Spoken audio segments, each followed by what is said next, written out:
रोज की तरह आज भी मैं आपको एक सच्ची घटना सुनाऊंगा। इस घटना में सिर्फ एक फोटो के चलते एक भाई को अपनी ही बहन, सगी बहन और सगी बहन के पति को खत्म करना पड़ता है। आखिर वो तस्वीर कौन सी थी जिस तस्वीर की वजह से अपनी ही बहन और उसके पति को खत्म करने के लिए मजबूर कर देती है एक भाई को। ये देख करके आपको दिखेगा कि कलयुग सच में चल रहा है। तो दिल पकड़ के बैठिए और सुनिए कि क्या होता है इस कहानी में। ये कहानी की शुरुआत रात 9 बजे को होती है। रात 9 बजे मनीष अपनी बहन के घर पर पहुंचता है। उसके हाथ में दूध का एक बॉटल कह सकते हैं वही होता है। मनीष अपने बहन के घर दूध पहुंचाने गया होता है। जब वो बहन के घर के बाहर पहुंचता है तो देखता है कि अंधेरा अंधेरा है, लाइट नहीं जल रही। फिर भी वो आगे बढ़ता है और जाकर के अपनी बहन के घर के बेल को दबाता है। बटन दबाने के बाद भी अंदर से कोई दरवाजा खोलता ही नहीं। फिर दबाता है, फिर कोई खोलता नहीं। वो गुस्से में दरवाजे को थोड़ा सा धक्का देता है और दरवाजा अपने आप ही खुल जाता है। अब ये मनीष को देख करके बहुत हैरानी हो रही थी कि ये दरवाजा खोल करके इन लोगों ने क्यों रखा है। लेकिन जब दरवाजा खोलता है तो अंदर देखता है, अंदर भी अंधेरा है। तो उसके मन में कुछ शंका उत्पन्न होने लगती है कि कुछ हुआ तो नहीं यहाँ पे। चारों ओर अंधेरा, बाहर भी अंधेरा, अंदर भी अंधेरा और कोई बोल भी नहीं रहा और गेट भी खुला है। तो अपना मोबाइल का टॉर्च ऑन करता है और अंदर जाकर के स्विच को ऑन करता है जिससे कि बल्ब जल जाता है। बल्ब जलने के बाद वो रूम में जाता है और रूम में देखता है तो देख करके दंग रह जाता है। उसकी बहन मोनिका और मोनिका के पति बेड पर पड़े हुए हैं, हाथ पैर बंधे हुए हैं, मुंह पर टेप सटा हुआ है और वो इस दुनिया को छोड़ के जा चुके हैं। ये देखते ही मनीष घबरा जाता है और कोई भी घबरा जाएगा। उसके बाद वो जोर से चिल्लाता है जिसकी आवाज़ सुन करके आसपास में जो पड़ोसी होते हैं वो वहाँ पर भागे चले आते हैं और वो भी देखते हैं तो दंग हो जाते हैं, क्योंकि दो लोग, मनीष के भाई, मनीष की बहन और मोनिका, ये दोनों खत्म हो चुके थे।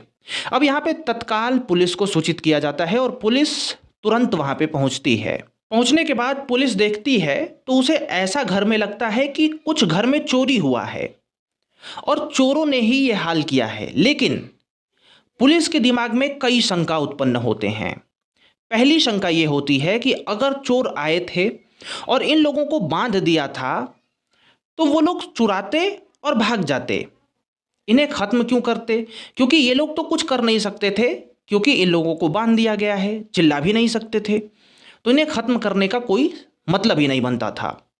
पुलिस एक और बात देखती है कि सीसीटीवी फुटेज जो है ना बाहर वाला, उसके साथ भी छेड़छाड़ किया गया है, सीसीटीवी कैमरा के साथ। तो पुलिस ये सोचती है कि हो ना हो ये कोई जान पहचान वाला ही है जिसे ये डर रहा होगा कि कैमरा में मैं दिखूंगा तो पहचाना जाऊंगा, और इसी वजह से ये सब सीसीटीवी के साथ खिलवाड़ और इन्हें भी खत्म किया गया है। तो पुलिस को पहली बार तो लगता है कि चोरी हुई है, लेकिन अब लगने लगता है कि नहीं, यहाँ कुछ और भी मैटर है। लेकिन पुलिस अभी कुछ बोलती नहीं है और शुरुआत में पुलिस बोलती भी नहीं है, क्योंकि केस किस साइड जाएगा ये कोई नहीं जानता।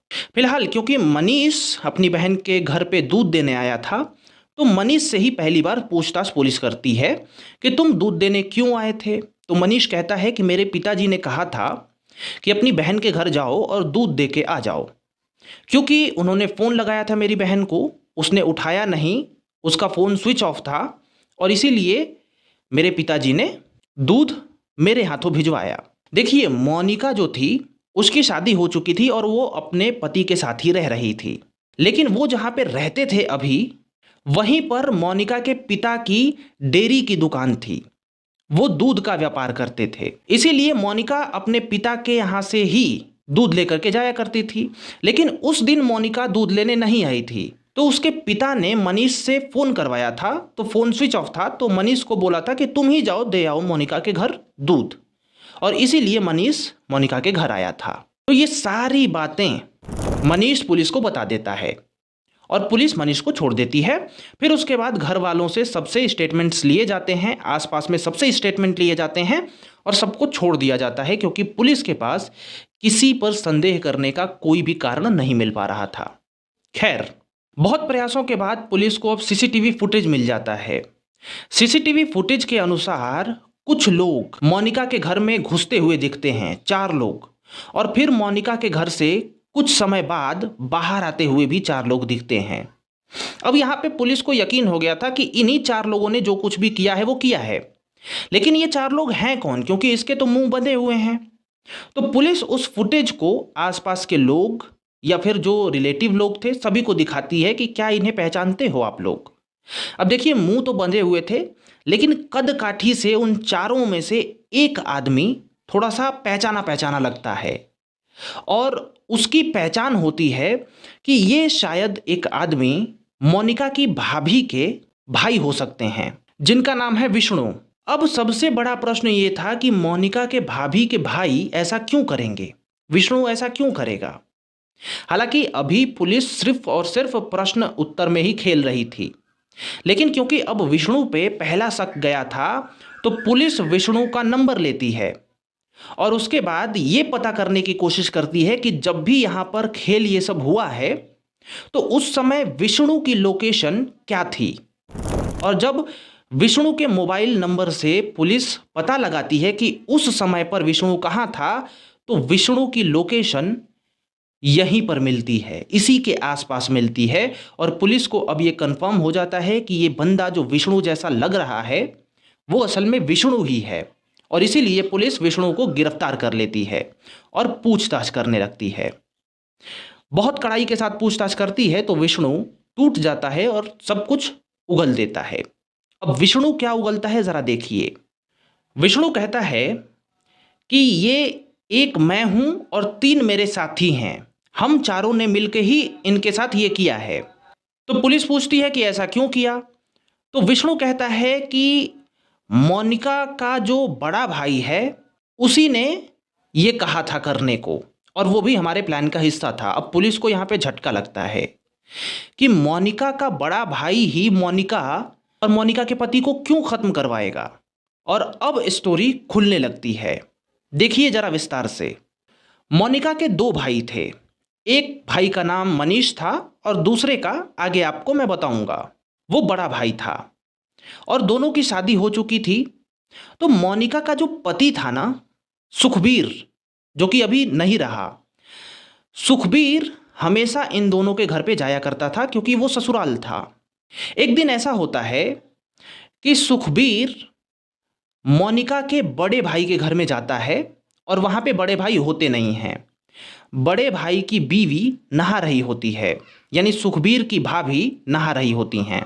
अब क्योंकि सुखबीर बड़े भाई के घर में घुसता है तो जो भाभी का फ़ोन होता है, जो बड़े भाई की बीवी का फ़ोन होता है, उसको ले लेता है और उसमें फ़ोटो वोटो देखने लगता है।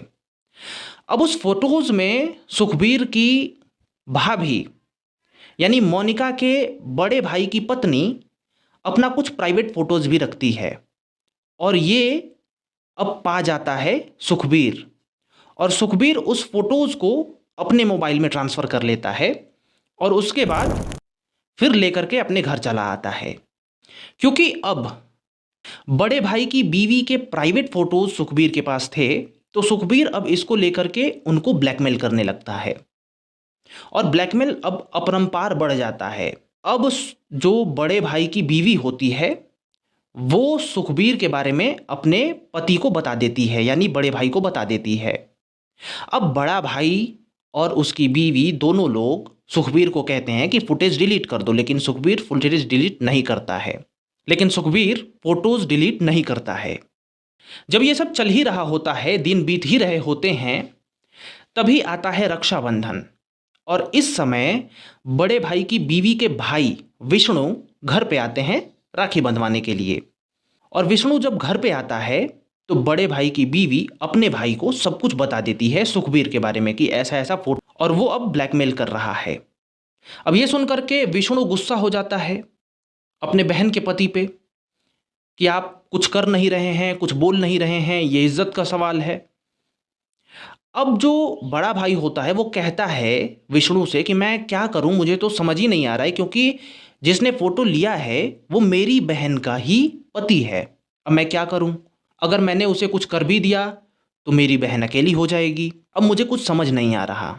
लेकिन फिर कुछ बहस के बाद एक निष्कर्ष निकलता है कि विष्णु कहता है कि अब जो करूंगा मैं ही करूंगा, और इसी के प्लान में बड़ा भाई भी शामिल हो जाता है। विष्णु कहता है कि मेरे पास 3 लोग हैं और हम उनके साथ मिलकर के ये काम करेंगे। तो जो बड़ा भाई होता है ना, वो कहता है कि मेरे पास पैसे नहीं हैं उन तीनों लोगों को देने के लिए, लेकिन हाँ, अगर तुम जाओगे मोनिका के घर तो वहाँ पे इतना सब कुछ तो मिल जाएगा कि उन तीनों को पैसे की ज़रूरत नहीं पड़ेगी, क्योंकि जो सुखबीर है, जो बहन मोनिका है, उसके घर में काफ़ी पैसा है और पैसे वाले लोग हैं। फिर ये सब तय हो जाता है और फिर एक दिन विष्णु 3 लोगों को बुलाता है, साथ ही साथ कुछ पिस्टल विस्टल भी रहता है। ये 4 लोग जाते हैं घर में सुखबीर के पास और फिर वहाँ से लूटपाट करते हैं और वहाँ पर दोनों को ख़त्म भी कर देते हैं। प्लानिंग हुई थी सुखबीर को दूसरी दुनिया में भेजने के लिए, लेकिन क्योंकि उसकी पत्नी मोनिका सबको बता ना दे, इसी वजह से मोनिका को भी दूसरी दुनिया में भेज दिया जाता है। अब ये सारी बातें विष्णु बता देता है पुलिस को, और फिर पुलिस बड़े भाई को भी गिरफ्तार कर लेती है और साथ ही साथ वो 3 लोगों को भी जो विष्णु का साथ दिए थे, और इन सभी लोगों को कोर्ट में भेज दिया जाता है और ये मामला अभी कोर्ट में है और चल रहा है। खैर, इसके आगे की जानकारी उनके साथ क्या हुआ मुझे नहीं पता, क्योंकि मुझे कोई भी आर्टिकल्स में इसकी जानकारी नहीं मिली। हालांकि आप इसमें देख सकते हो कि मोबाइल क्या ही चीज़ है। एक तस्वीर लिया गया और उस तस्वीर की वजह से क्या क्या हो गया। खैर, ऐसी ही स्टोरीज़ के लिए जुड़िए हमसे। राम राम, मैं हूं अंकित सिंह।